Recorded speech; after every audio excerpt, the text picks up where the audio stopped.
Welcome to Boob Talk Life Support. I'm your host, Cynthia Rogers, with the beautiful co host, Mary Ramey. We're here this evening to discuss something that I think is very important. I don't know if many people are aware that April is Stress Awareness Month. And so, I'm thinking, what causes me stress or anxiety? And it occurred to me as a cancer survivor, fear of recurrence is stressful. It causes me anxiety.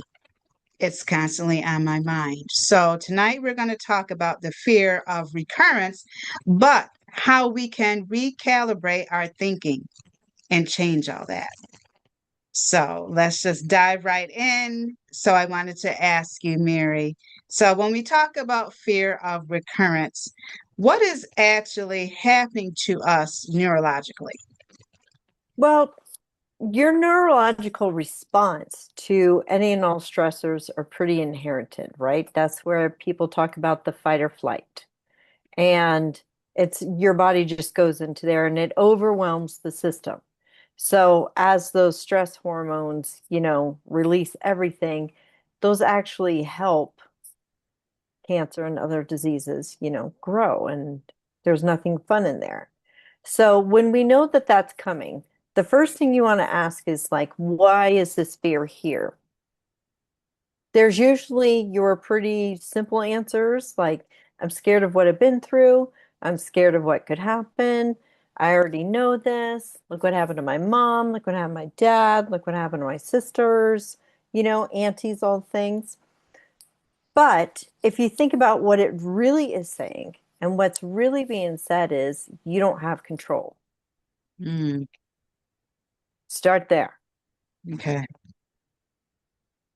Like Now, if we next want to month, do some real talk, okay, that yeah. makes sense because next month I have my annual mammogram, and always around that time, I just feel like I'm a nervous wreck because it's constantly. I feel like reoccurrence is on my mind, but when it's time for the annual mammo, then it's just like nonstop, 24/7. Yeah. So, I mean, really, to be honest, you just want to look at that. And the first thing that you recognize is that you're not in control. And you do that, your stress is going to drop.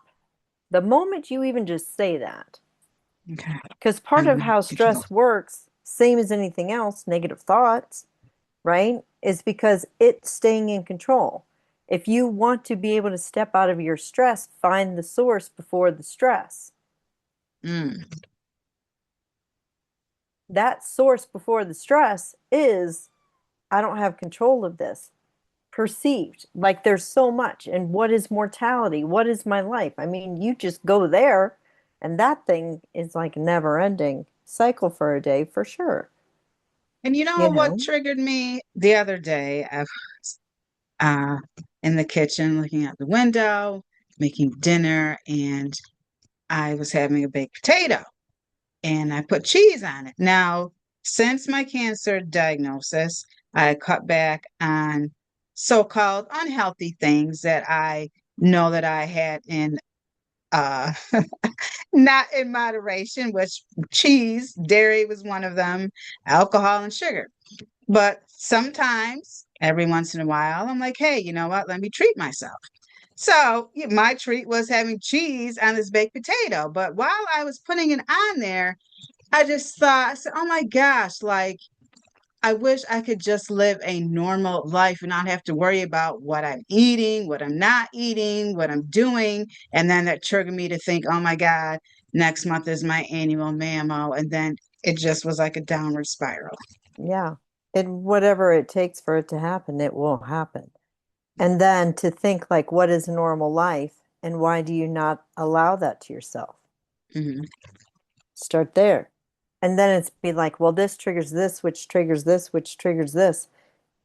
Who knows any of those things were actually true when you were diagnosed? Right. Because I wanted to ask, how does this fear affect and change our identity? Yeah.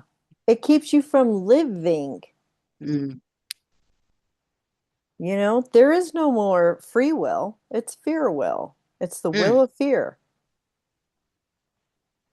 not the will of being free. So how do we break this? Like, how do we get our mind, our body, like our emotions, just, our sense of self? How do we recalibrate or like realign or even like just like heal? Well, I feel like those are definitely steps in Okay. one big formula, to be fair, right? Okay. Because heal doesn't feel like stress and it doesn't feel like what am I going to change or anything like that, right? You just have to be, if you really, really, really want it to work, and if you really want to create change, understand the words and the momentum and the emotion behind everything that you're doing. And in doing so, you're going to learn a lot about yourself. And you do not judge how life appears while you're in the middle of the process.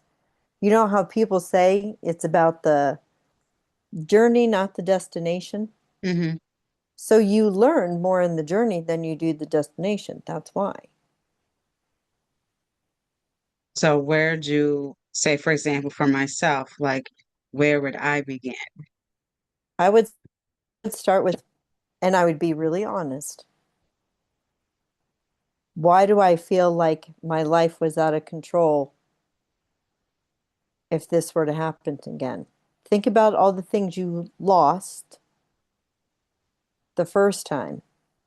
Hmm. That's part of what's triggering, you know? Hmm. And it goes beyond just hair and things like that. We know Hmm. it's relationships, friendships, right? Right. Right. Nothing's guaranteed. Right.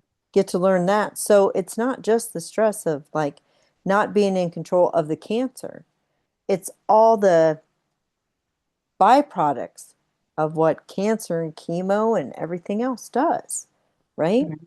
It's I, not I, really the cancer itself. I think that's what it is. I think it was not even like you said, now that I think about it, the cancer itself was just, I feel like the treatment Yeah. is what it was. Yeah. I mean, That's what did the cancer really do? right. It's the treatment. Right. I mean, was it hurting? Was it like giving you a headache? I mean, then it would be Right. bothersome. Right. But it is breast cancer, Right. It was a treatment. right? And then everything that happened with the treatment. That's you see what I mean? Those are Yes. honest statements, Yes. honest answers, and now you have somewhere where that direction needs to go, Okay. right? Yes. Got this. Okay, I don't have control over this. However, Hmm. if there were to be like a second time around or whatever, you do have way more control because you've been through it. Right. You already know how people are going Right. to respond or not. Right. You've put yourself in healthy circumstance and you know how to draw the line and you know how to set boundaries. You know how to talk to the doctors. You're actually in a way better position. But nobody wants to think about that though at the No. time. Well, that's why we do this. Right. Right. Right. It's like, no, you need to understand. It's like, no, we've been there. We understand. Right. Right. Well, because a couple years ago when I had that scare, when I went in for my mammogram and they saw something in my lymph node area, but on the other Hmm. side, and they wanted me to have a biopsy, and I'm, Yep. just sitting there hearing, but not hearing what the doctor's telling me, and I'm just like sitting there in disbelief, like, what do you mean? And then for a whole month, I'm just a nervous wreck, and then the fear Yeah. crept in, and then, Hmm. Well, because it was the treatment, it was everything that came with it. right. You know, I mean, to just say, like, oh, I was diagnosed with cancer, that already has its own kind of variation of how people respond. And we're Hmm. trying to figure out where we fit in those responses emotionally. Right. You know, do I want to feel like my life is at stake? Do I want to project that? And that connects me with this group of people. Do I want to project that I'm a warrior and that connects me with this group of people? You see what I mean? Hmm. Wherever our state is, there's a group of people already prepared there with us, you know? Right. And then, of course, there's things that you already know that your body does or does not respond to. and that Hmm. goes into your food and your diet. So if your Hmm. body already has, a setup of things, obviously follow your diet first because you need the strength of your body in order to battle anything. So you come first, always, always, always. You come first emotionally, mentally, physically, spiritually, done. So then it's also not necessarily just all about our mental state, but it's also connected to our physical state. Yes. Is there anything that would be done differently? Would you add more proteins? Would you add more fruits? Would you know what I mean? Like just these things. But every answer that you can give yourself takes out a layer of stress. It just does. Like it can't help it, you know? So let's dive into talking about spirituality. Where does that fit in? I don't know where it wouldn't fit in, really. I Mhm. mean, if you have your spiritual set, and that means you know that you have a greater purpose in life, you have a connection deeper, and anybody who's been through cancer really has gone into the nitty-gritty of life itself, you know? Like when we have nothing, we got one thing, and we remember that, and that's all the power and the strength that you and everybody needs. Me, you know? Without that center of gravity,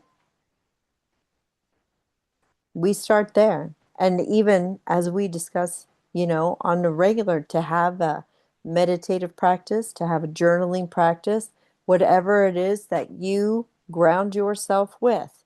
The point being is that you make a commitment to yourself. And if you don't, nobody else will. Nope, not even your spirit. Like, Right, because it's just sitting there waiting for you to show up. Like, right. And right? I also wanted to, I was just thinking about, I know also as far as spirituality is concerned, some people think, oh, well, if you believe in God or if you believe in a higher power or whatever it is, you shouldn't be afraid. And I feel like that's not being human. We're human. Yes. And I think the fear will just draw you closer Hmm. to being more spiritual. Absolutely. Like we said, anybody who's gone through, the chemo and everything really, when you drop to your knees and you're bundled up, you've been there, you know? And it doesn't matter. It doesn't matter if it's God or anything. We're here for a whole human experience. Now, if we let that experience supersede us, and our spirituality, that's what happens. That's why having that practice to make sure that you show up for you every single day keeps you in a good place so that if it begins to become overbearing, we have somewhere to go. And I just also was thinking about another issue that I had. Oh my gosh. I don't know if I've shared this before. I might have when it was the anniversary month of when I found out I did have cancer. I was all of a sudden like checking for lumps and every day and underneath my armpit to the point where I ended up getting a rash because I just was constantly that like fear just all of a sudden overtook me. Hmm. So for something like that, like what should I have done? Well, you can always ask yourself, is this fear reasonable? Mm, Like you can objectively, talk to yourself, not just the random thoughts that mhm, feel out of control. And as soon as you catch it, just catch it. Like, don't feel bad. Don't, like, who cares? Right?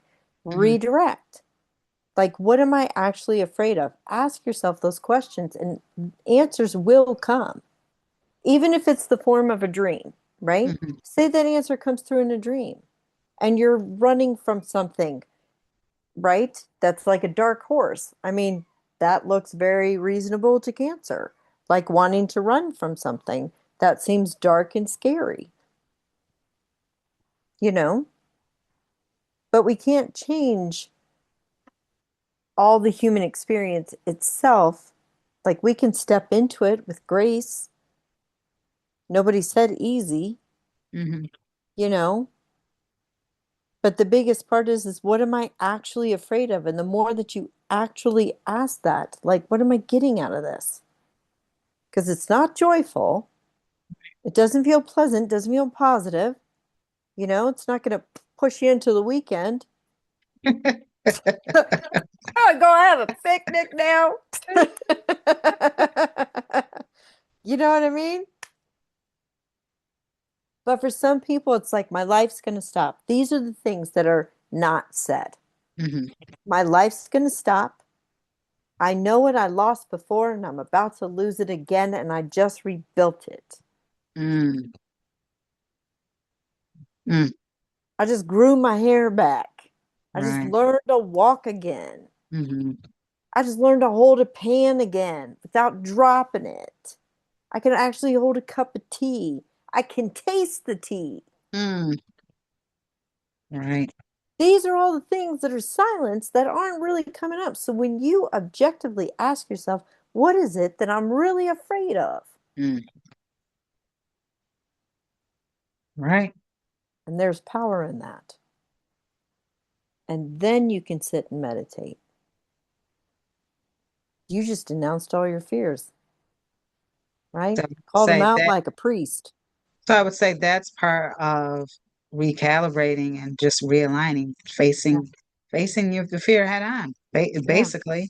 yeah, And absolutely. speaking of that, this is not related to cancer, but um, the other day was the anniversary of my mom's passing. It's 6 years, and I never know every year how I'm going to feel. Some years I've been an emotional wreck, other years I've been fine. And so, like a couple of days before, I felt sad, and then I realized, oh, it's the anniversary of her passing. So, I got through the day. That was good. So the morning of, it hadn't even occurred to me. Woke up, and someone had sent me a post on Facebook talking about the anniversary of her passing, and that was a trigger for me Yeah.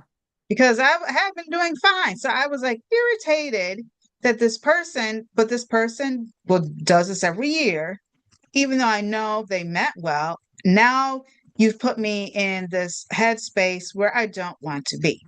Mm-hmm. So I'm annoyed, but now I'm sad. Mm-hmm. So I had to go to work, got to work, saw something else that triggered me of my mom. So then I said, you know what? Why am I running from this? What is the point of me running from this? I'm just going to embrace how I feel in Yeah. this moment, Mm-hmm. and I'm going to honor her. So Mm-hmm. I wrote a post about what my mom meant to me. Mm-hmm. And then I was fine. And I was like, it's all about, no matter if it's good or bad, it's just about taking ownership of it, dealing with it, and Mm-hmm. embracing it. Mm-hmm. And I feel obviously that can relate to this fear of recurrence. Yeah. When people say like the power of now, that's exactly what they mean. You own that you're present in the moment. And then it's like, okay, that's taking your power back in that moment. From here, where do I want? I want to like stop. Like, why am I letting all of this, run wild? I actually loved my mom, you know, and I love what you did. In fact, I'm going to write my mom a letter and I'm going to share it with everybody. And you just took something that was like almost anger, upset, but understanding, like, ugh, all the things we have to do, and you turned it into an expression of love. So that's not just recalibrating, that's just transformation. Mm. Yeah. And And anytime you can do that, well, you know what I have to say? I probably did that because of you, because of all the things that you've taught me. thank you. And you are so welcome. So now that you're, saying this back to me, I'm proud of myself. Yeah, Be proud of you for what you've taught. thank you. Thank you very much. Because I love you pieces and bunches. I love you too. So I also now wanted to talk about how does genetics take part in fear? I'm so glad you brought this up. Are you? Yes, we happen to be doing some research, me being me and the man upstairs. Okay. Well, that's always a win. Yeah. So, I mean, my gift from chemo and cancer, because right? Um, my beautifully broken brain, right? And, to me, I heard him say, like, you have to go through this. So I was like, what am I going to do? Try to stop it? No, just go with it, right? Hmm. Understand what it is that's going to happen. Like, what is the gift in here? Because if he is telling me to go through it, then I'm coming through the other end. Right. How I come through is on me. Mm, That's mine, yes. right? But if he's having faith in me, then I'm going to have faith in him and we're going to draw, right?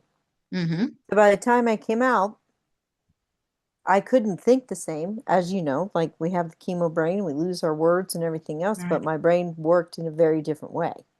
And I could start to trace and see energy and things like that. And to the point that if there is any ailments in a person, that I could see the source of it. While they're talking and unfolding, I could see the source of it. I mean, I couldn't necessarily always put all the words together, Hmm. but I could put the words together when I was in that moment, kind of like, a priest might be a mute, but you put him on the pulpit and he can do an entire sermon, that does happen, right? So the genetics that we talk about, and this is more in this particular way, epigenetics.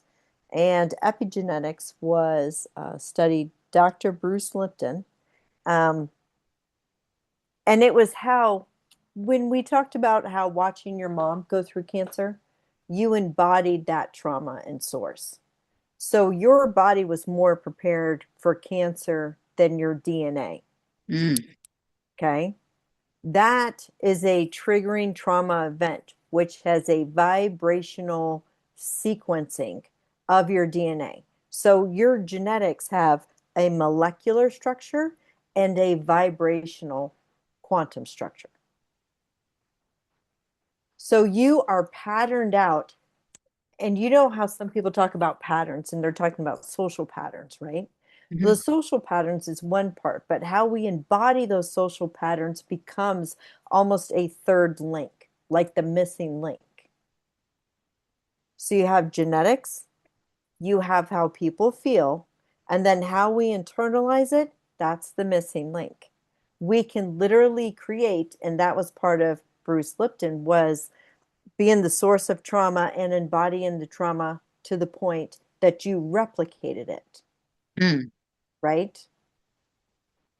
In the work that I'd been doing, which I only ran into Dr. Bruce after I had seen epigenetics in the way to be able to see, right? That hmm. I started to see it and I could write down and I could see where it was coming from, source of things within the body. And so they spoke to me like I could understand, like what a liver was saying. I could understand what a tight shoulder was saying. Like it would start to tell me what its source was. Hmm. And that source could be being grabbed as a kid. Mm, And it comes up alive, you know, when it's ready to surface. And that can also be cancer. hmm. Like watching that traumatic event now is sourced as appearing as cancer. And the source of that cancer is not genetic in that way. It is that missing link sequence of events of traumatic embodiment. Mm. That becomes a new level. Yeah, girl. I guess. Bada boom, bada bang. What? But when Oh we my, do break it embody it, down. we do stress. We wait for that 40th birthday. It could be that, right? Hmm. Little girl's watching, 40th birthday. She is like 40th birthday's coming. Kids embody it. People Mm. embody it. Your sisters embody it. If they are there with you through it, and by the way, that means they also love you. When they embody that pain with you and Mm. that fear with you,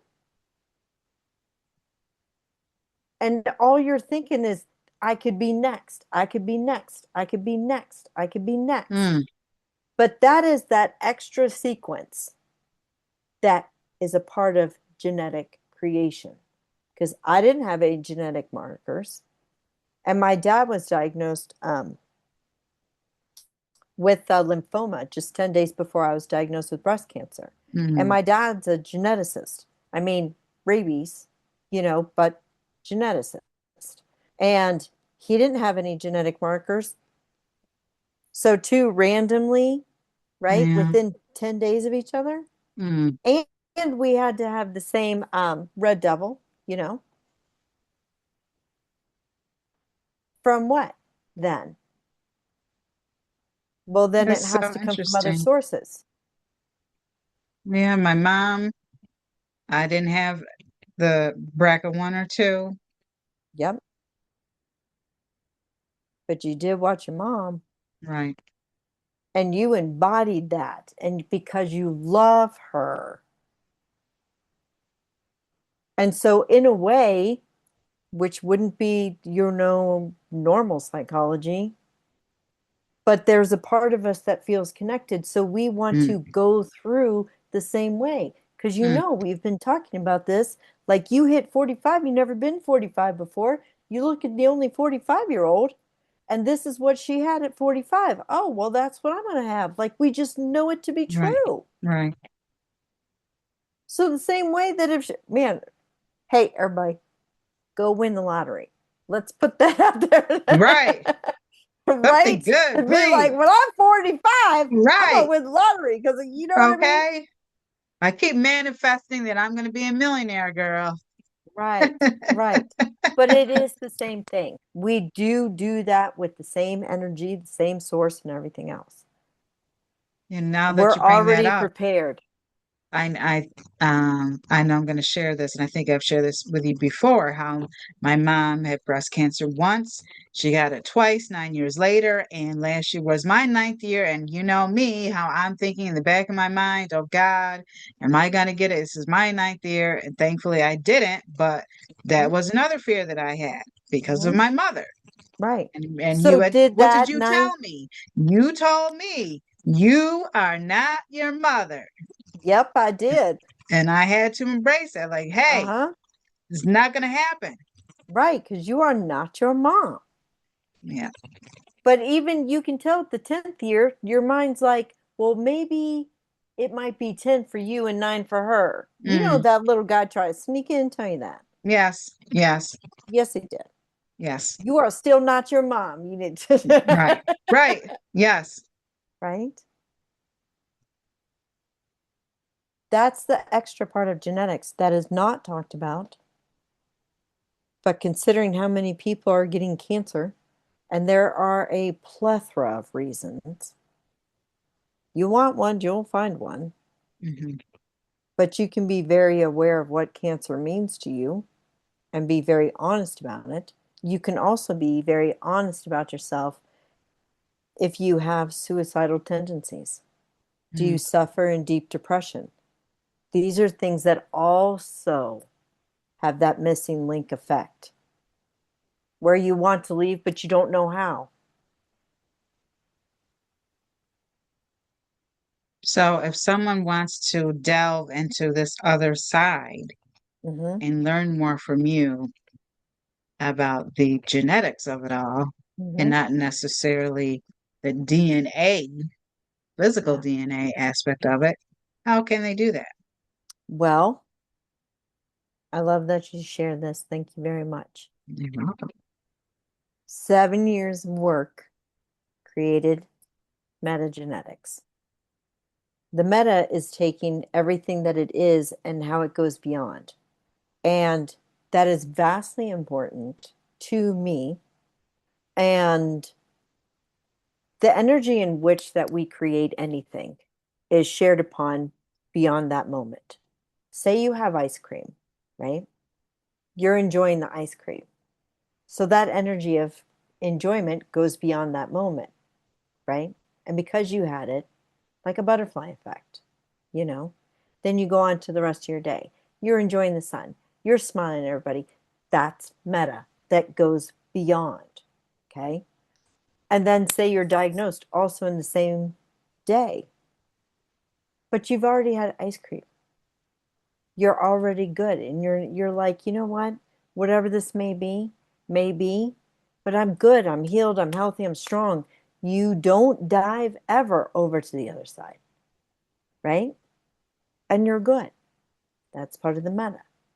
Anyway, it can also go opposite, but you may not know what it is that your body is holding.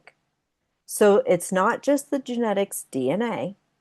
Like I said, you can have a hurt shoulder. Your body has no judgment about your life, Hmm. but it is the source of everything and even before you, because you existed before you were born. And every moment that you were even a cell, you began to embody the environment around you. Even in the way that people speak, how long they take a pause, things like that. You are going to repeat that. And that's not necessarily a DNA structure. Okay. So then, as you store silenced moments, you shine a light on it through voice interaction and you set each part free.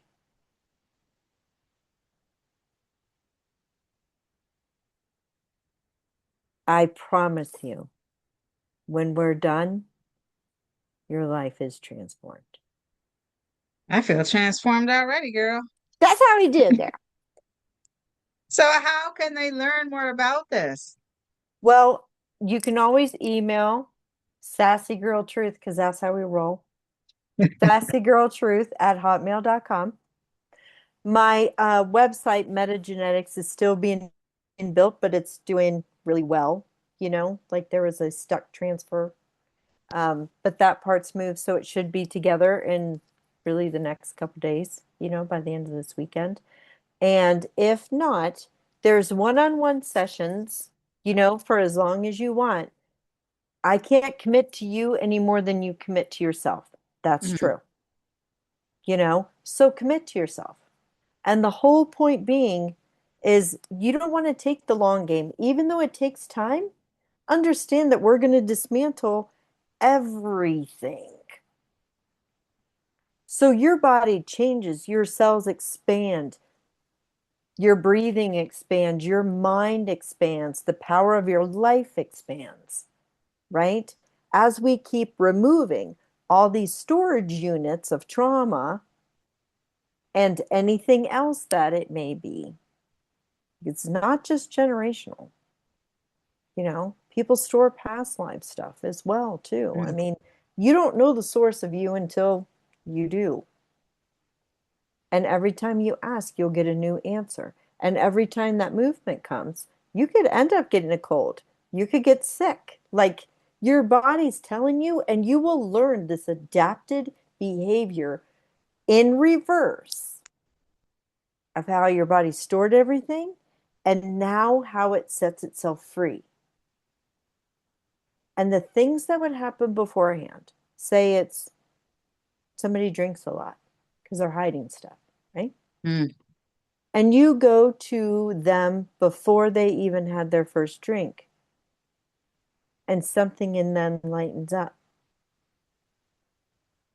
They all of a sudden don't drink. Or maybe they just drink less.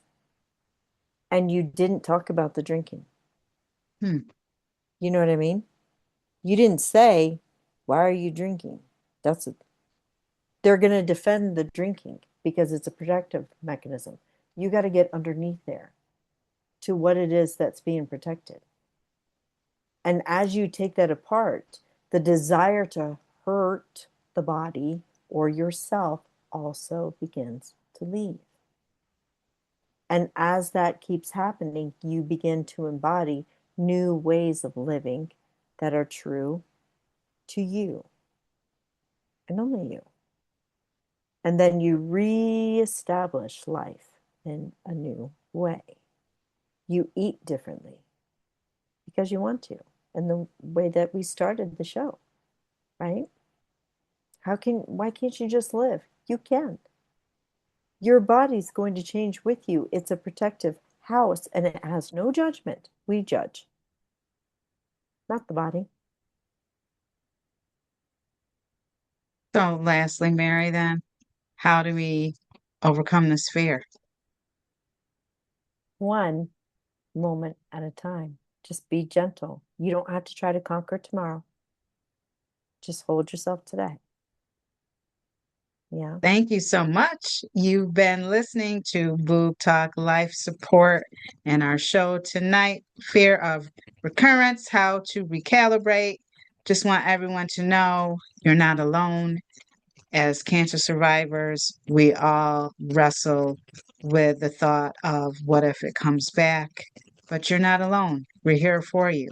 Yep. And on that note, until next time, God bless.